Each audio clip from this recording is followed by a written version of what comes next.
It's time for Game Night. A look at all of the high school football games set for this weekend across the central Susquehanna Valley.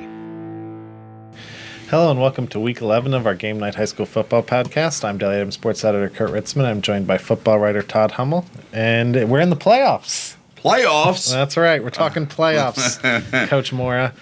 Finally.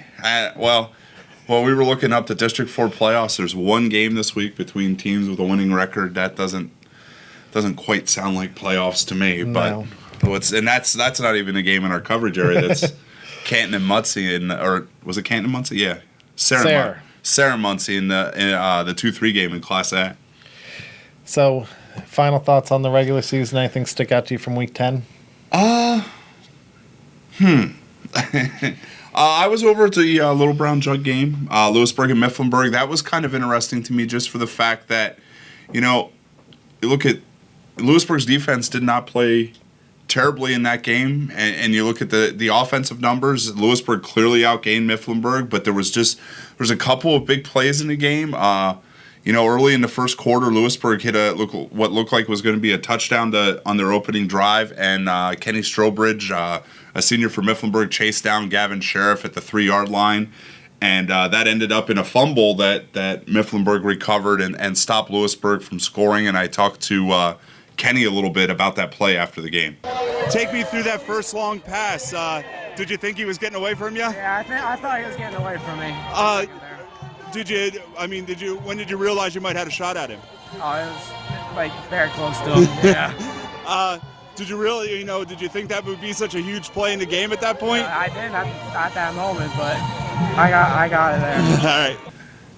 And that kind of sums up how Lewisburg's night went. The first quarter, their first 3 drives ended on a fumble at the 5, a missed field goal, and a stop 4th down on the I think it was the 28-yard line. And I just remember being on the sideline and talking to a photographer from another paper, and I just looked at him and I said, I think Mark's going to be lamenting the first quarter at the end of the game, and he was, and Lewisburg just couldn't get it after that. Lewisburg just couldn't get itself going. Mifflinburg really attacked them with its pass rush. They did a real good job with that. And I'm kind of interested to see being a lot more healthy this time against Loyalsock, and we'll talk about that game later. That we'll see how that goes. It was really interesting to see how Mifflinburg bounced back from, what was admittedly a surprising loss in overtime to Central Mountain. And I talked to Kate Dressler a little bit about that. You guys did such a good job against the run. Did you feel like, going into the second half, you'd have a good chance at getting the pass rush going like you did? Yeah, that's exactly what we were planning. We knew that they were having trouble running the ball, so our goal was pass rush, setting different blitzes up, coming off the edge. That was our plan coming into the next half. So we knew that they'd be trying to get the big play. How big was it, just to... they get that score at 7-6, and you guys kind of were able to settle in and answer, not let them get any more points. How big was that for you guys mentally? That was huge. I mean, it kept us in that game. It kept our sideline was crazy all night. And that kept everybody going, and I think that kept everybody in the play. No matter what your role was, it kept everybody in the game. And how did you guys feel like you were going to bounce back this week? Did you feel pretty good coming into this week after that loss? After that loss, Saturday at film, everybody was looking for Lewisburg. That was our sole focus. We left that behind, and we were done for Lewisburg. That was our main focus. So yeah, and we talked about both teams needing momentum going into the playoffs. I'm interested to see how Lewisburg reacts to that. Sure. So then Saturday I was up at Warrior Run for Warrior Run and Votech, and Warrior Run wasn't really happy after that game. It was 13 or 12-0 early against a team that Warrior Run ended up beating 55-20. So and getting into the mercy rule by the midpoint of the third quarter. But there was not a lot of happy people on that sideline early in that game. But they put it on the offensive line. Denver Beachville had 245 yards and 5 touchdowns on only 13 carries. It just some monster holes. And that sets up, I looked a little bit Saturday before we had to do some other work, and I couldn't find anything. And this seems like it's the first playoff game in Warrior Run history that's been in Turbitville. So, Wow. So that's great for that program, and that's winningest season since 2006 as well. I think I feel like it's taken me 3 years to be right about both Mifflinburg and Warrior Run bounce, being good football teams. But good to see for both of those programs when we talk the playoffs later. And Selinsgrove 17-0 to Montoursville. That defense proves that it's dangerous, and that's something to look out for when we go into these 4A playoffs. Midwest had a great win last week where they kicked the game-winning field goal and bounced back from a real tough last half of the season where they've really struggled. And we get that Snyder County battle of Snyder County again in the playoffs. Just looking at some of these other teams, Danville did a pretty. You got to shout out to Danville for scoring on the first team, getting a couple turnovers in the first half and scoring on that first team Southern Columbia defense in the first half. Of course, it ended up being 49-6. 49-6. But a small victory is a small victory. And that's what Coach Raup said they wanted going into the game. Yeah, there you go. How about the coal bucket? Mount Carmel 28, Shamokin 22, fourth down play for the Indians that at about the 10 or 12 that Jack Chapman intercepted to seal the win for the Red Tornadoes. I don't know how I forgot about it. I was up till 4 o'clock in the morning last week watching it on DVR when I got home. But yeah, that was a great game. We talked a lot about how Mount Carmel was spreading the ball around early in the season, and I just wonder if that was to keep Shane Widener fresh for this last half of the season, because he's really come on. He had 3 touchdowns and a long. It wasn't to set up another touchdown with a long catch, and we talked most of the time at the beginning of the season how Shamokin struggled to run the ball, and that's the last 3 weeks they really have rededicated themselves to that. Max Banton's been up over 100 yards the previous 2 games, and then had more than 200 yards against the Indians, and that's something to keep an eye out for when they're going to head up to number 1 Montoursville in the first round of the playoffs, and Montoursville is clearly a heavy favorite, but if these Warriors take them lightly, they could. I don't think Shamokin's going to pull off the upset, but this might be a little closer than people think, just because. I can't figure out this Shamokin team. I mean, they played so well and beat Danville. They played, they beat up on Shikellamy for 3.5 quarters before the Braves put that rally on them, and then they fell behind quickly to Mount Carmel last week. But they're the first team in probably since North Schuylkill 5 weeks ago to actually put some offensive numbers together against the Red Tornadoes in a game. So. This Shamokin team is, despite being 3-7, appears to be peaking at the right time. All right, that was our final look at the regular season. We're going to take a quick break and then look at our playoff games. Our podcast is brought to you by GDK Development. GDK Development of Shamokin is a proud supporter of all local and youth sports. The Welsh family has been in business for 37 years and thanks you for supporting them and their local businesses, including Bruiser Sports Grill in Cole Township and the Elysburg and Sunbury Burger King restaurants. Again, thank you for 37 years of support and good luck area athletes and teams this sports season from the Welsh family and GDK Development of Shamokin. All right, let's start our look at the playoff games in Class 4A. The 4-1, 4-6 Shikellamy headed up to 7-3 Jersey Shore. Jersey Shore kind of was the class of Hack 1 all season. Yeah, and just the way they've played all year, they're probably you have to say that they're the odds-on favorite to win the title. I think this is obviously a different Braves team than went up there earlier in the season. Definitely. I expect this to be closer. Tanner Lorson is up over 2,000 yards passing. The Bulldogs have been playing so well offensively. Schick's going to have to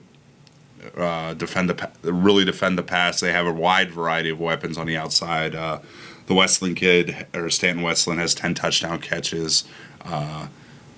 Caden Hess, the sophomore, had 100 and some yards in the first game of the season. I saw him have 140 yards against Lewisburg a couple weeks ago. They spread the ball around, and they're going to have to keep the defensive line off of, Schick's going to have to be able to run the ball, which has been a struggle against that Jersey Shore front four. Like I said, I think Shore's the clear favorite, but I really think this one is a little closer than that regular season game. What I like about Shikellamy is started 0-5, and you said, It's not the same 0-5 team as last year. Well, they proved you right. 4-1 in the second half of the year. Got some nice momentum. Would be an upset if they won, but I think they've got to feel good about what they accomplished in the second half of this regular season. Oh, and no doubt. And, there was a little bit of controversy on Friday night because we didn't realize that the Holy Redeemer game, that whole shebang there, those 2 games didn't count in either teams. In Southern, Holy Redeemer, Wyoming area, Schick, that game didn't count in district standings, so Schick was seeded at 3 and 6. PIAA rule, it was because the games were scheduled after the season. It's so you can't screw around with your ratings points. It's probably a good idea, but it happens so rare. I don't think people realize that it was actually a rule. So that's why the Braves ended up being the 4th seed above Midwest. Plus, it was going to be close anyway because that win over Tunkhannock. Tunkhannock went into that game 6-3 and is another 4A school. So, the Midwest got a lot of power rating points for that one. So let's take a look at that game. 4-6 Midwest headed to 6-4 Selinsgrove in the 2-3 game. Played for the first time last year in this round of the playoffs. Yeah, in a driving rainstorm, man. That's one of the few games I've covered the whole thing from the press box. I just went right upstairs for that one.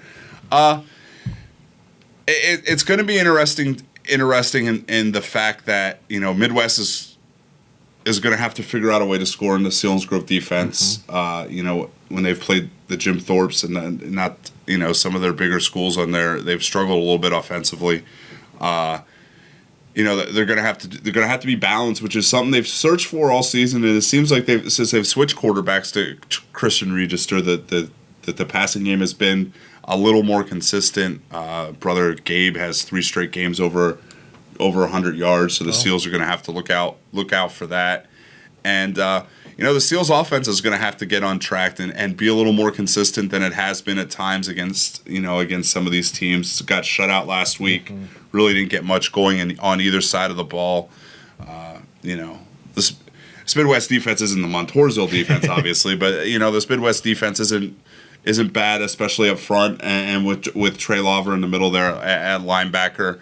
I think Selinsgrove wins this one, but it wouldn't surprise me if it's close like last year's game. And it seems like people are excited on both sides of the county and expect a big crowd at Harold L. Bowling Memorial Field tomorrow night. I think the Mustangs' best chance is going to come if Hunter Wolfley can break something in the special teams. Yeah, that's probably a good bet. I think he's going to have to break more than one, more than one big play, I would say. And, it'd be interesting to see if they can get something sustained against the Selinsgrove defense and kind of see if they could drive the ball. I'm interested to see if Selinsgrove can be consistent offensively because that's probably the thing that stands between them and a district title is not necessarily stopping Jersey Shore despite the 36-0 score. It's changing that 0 into something a little more positive. Moving on to the Class 3A playoffs, and I know one of your favorite things is the transitive property in sports, where if A beats B, then B should beat C. And I've been wondering all year who's better between Montoursville and Mount Carmel. Shamokin just gave Mount Carmel a real good game last week, and they're headed to top-seeded Montoursville on Friday to open the playoffs. And Montoursville is, I think Montoursville is a class of 3A. I think they probably beat Shamokin, but like I said in the open, Shamokin's probably playing its best football this season. Take away the last 4 minutes of the fourth quarter over at Shikellamy. The offensive line has come together. They've really been able to run the football the last 3 weeks. Again, Montoursville is probably the most balanced offense in this bracket.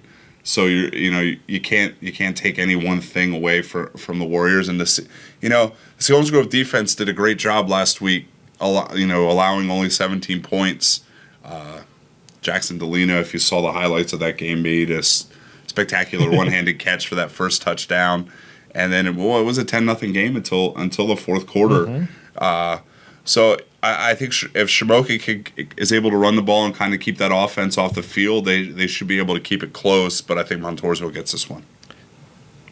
probably the game I'm most interested in this week is the 4-5 game in Class 3A. We talked about 6-4 Warrior Run hosting what we think is their first ever home playoff game. 5-5 Lewisburg coming off a tough loss to their rival in the Little Brown Jug game. How do you see that playing out Friday night? I think this is the only week of the season that I wouldn't be super positive that Lewisburg would win this game, just because it really seems like the Green Dragons are really in a funk in this 3-game losing streak right now. They moved the ball but couldn't score last week. And Warrior Run wants to run the ball. Lewisburg's going to have to stop the run. They did a real good job with Mifflinburg and Mason Breed last week. Held him under 100 yards. We'll see if Warrior Run has both running backs available. Hoyt Bauer was at street close for the Votech game, but had played the week before, but he's been nicked up most of the season. Right. Lewisburg's going to have to, make sure they know where Riley Dahlberg is at all times. I don't know if Saturday was taking Votech a little lightly early, but Votech hit some big passes against Warrior Run in that game, and Lewisburg's certainly capable with Nick Shedleski to go downfield, so they're going to have to get a pass rush to keep Lewisburg off balance, and that's really what Mifflinburg was able to do in that game. I think Lewisburg win this one, but looking at this is probably the best game probably has a chance to be the best game of the weekend. Mifflinburg 5-5 headed to 7-3 Loyal Sock. Mifflinburg coming off that big win over their rival in the Little Brown Jug. When Mifflinburg went up there earlier in the season, they didn't have Mason Breed didn't dress, Andrew Deal didn't dress. That's the game Gary DeGroat got hurt in, Riley Stahl got hurt in. So that put them really behind the 8 ball, and they were in that game until the fourth quarter when Loyal Sock was able to pull away. And the other big thing in that game was, it was 12-0 early. Loyal Sock was able to score early and then hit a 94-yard touchdown pass to Reese Watkins, and it stayed. I can't remember. It was 13 or 14. It was 3 weeks ago. Sorry, but it was 2 scores for most of the end of the second half, and I really think Mifflinburg really has a shot at pulling off the upset. My only qualm with it is it's tough to believe Loyal Sock's going to lose a home playoff game twice, 2 years in a row in the first round. But I think this is where I'm going with an upset. I think Mifflinburg gets this one and advances just because they weren't healthy and they haven't been healthy in the back half of the season. And I think they're more of the 4-1 team than the 0-4 team that we saw at the midway point. Another game that I feel like has a good chance to be an upset is if Danville 4-6, if they can, depending on their mindset, they're on a 5-game losing streak to end the regular season, but they're headed to 7-3 Central Columbia, which was a real close game in week 3. No, it was 42-7. Oh, I don't know what I'm talking about. That it was the first game that Danville kind of showed that they were a young football team. I was thinking of the Loyal Sock game. You were thinking of the Loyal Sock game. Because I thought they were going to play Loyal Sock, and then they changed the power ranking numbers. And I really think that, again, I think you're right. I think this is much closer than it was in the first. I think it was 5 weeks ago. But I think as long as Central doesn't get off to a quick start, because I think Danville's probably fragile at this point, that if they get down 2 scores after in the midst of a 5-game losing streak, that things might be a little different. But this Central team probably is not playing as well as they were at that point in the season either. They they needed a late comeback against Lewisburg in overtime and had a tough rivalry game last week with Bloomsburg. Danville had a real tough time locking the Central Columbia front in that game, though, the last time. And that's going to be the big deal is, keeping KJ Riley upright and not allowing him to make those big plays for them and to keep Central Columbia at bay. After 42-7, I do think it's closer, but I have to disagree with you and go with the Blue Jays. Was this the game where Scott Dennis said funnel 15 times when he talked to him on the phone? It was. Okay. I bet he does it again tonight, too. One Class 2A game was scheduled for Friday night. Mount Carmel is going to win 2-0 by forfeit over Bloomsburg. What does that do for the Red Tornadoes going forward? Anything? Gives them a week to rest themselves a little bit, especially after that game against Shamokin. I have no doubt that they wanted to play a game this week. They beat Bloomsburg 55-14, and probably just don't want to practice against each other for 6 days straight. But it gives them a chance to check out the Lime Mountain Troy game on Saturday night up at Troy if they want to make the trip for scouting purposes. And for Bloomsburg, it sounds like the administration made that decision for them. It seems like the players weren't happy about it, but they seem pretty beat up. It's 19 available kids, Wow. A couple kids out of position, and just decided it was in the best interest of the team to forfeit the game. We have one district final this week. Yeah. District 3 Class A, 2-8 Millersburg headed down south to 2-8 Fairfield. Ooh, feel the fire. Millersburg's not going to have a football team next year. They're going to play for Upper Dauphin. So making the playoffs after snapping a 31-game winning streak. Losing streak. Sure. That wouldn't make any sense if it was what I said. I think it'd be nice if they can win a district title in their final year as a program. Yeah, I was being a little too sarcastic. I won. They get a week off, and then you get the District 4 champion, hopefully up here, so we get to see it. But, I think it is. I think it is a big deal for them. It's a way to honor the program. Mm-hmm. And I think it would be different if it was. There's only 3 teams in District 3. The third team was 0-10 Halifax. Sure. So I think it'd be different if they were going down there to get beat 60-0. But since they have a real opportunity to win a district title, I really think it is great for them in their final season. And what the heck, with all the stuff that's happened to them and the injuries over the last 3 years, they had to forfeit a game 3 weeks ago. Mm-hmm. And if they can get gold medals, more power to them. I'm going to take the Indians. Is Fairfield the Indians? I don't know. Oh, all right. I'm taking Millersburg. Oh, yeah, so am I. But long road trip, but they got some nice pieces that... Not as long as Lime Mountain Troy. That's true. That we've seen against teams of comparable size and skill level, as evidenced by 2 wins this year. And one Nativity that they beat ended up having a decent season. Yeah. I wonder what happens, though, if they replay that game. But, hey. It's a win. That's not how they do it. It's a win for Millersburg. Not how they do it. We got 2 games Saturday in Class 2A. The first one won't be close. Southern Columbia. That's my pick. The Tigers 10-0 hosting 3-7 Towanda. Yep, Southern by as many as they want. Yeah, most likely. And the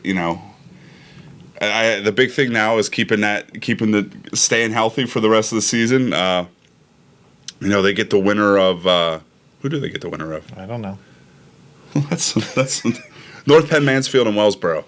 I was trying to think what the other game was in there, and Wellsboro would come into that game if it's them at 11-1, and that might be a little more interesting matchup than this matchup with the Black Knights, who is the only team Hughesville's beaten this season. So I really don't think this is should be very close. The other game is more interesting. Line Mountain 3-7 headed to Troy 9-1. Line Mountain has a history of making a long road trip to the northern tier as a low seed in this district playoffs and pulling an upset. They do. I'm not sure the way this team is playing this year if this is possible. Sure. This Troy, this Troy team likes to run the option. They're going to want to run the football at Lime Mountain. Lime Mountain plays pretty good run defense. They certainly got the practice last week against Upper Dauphin, who, the way it's shaken out is probably, as the 1 seed, is the favorite in 2A in District 3. Note that probably makes them a opponent for Southern Columbia in 3 weeks, especially I saw today that the Steelton's leading rusher is not eligible for the playoffs because he transferred before the August deadline, but they are appealing, so that might change. But yeah, if Lime Mountain could stop the run and get that offense on track, they certainly have the shot to do it. I'm not sure if they will. I do like Troy in this game, but Hey, I'm the one that drove to Wellsboro 2 years ago because I thought they might do it. You had a feeling 2 years ago, not so much this year, though? I don't have as good a feeling about it this year. Just, they really haven't played well this last half of the season. Part of it's schedule, but part of it is also I thought that they would be in some of these games that they were not in at the end of the season. Okay, that's our look at opening week of the playoffs. Make sure to pick up Friday's paper for game night with Todd's column and picks and previews of all the games. Then follow along with me Friday night in our live blog and our live scoreboard at dailyatom.com. Saturday we'll have coverage of, looks like 7 playoff games.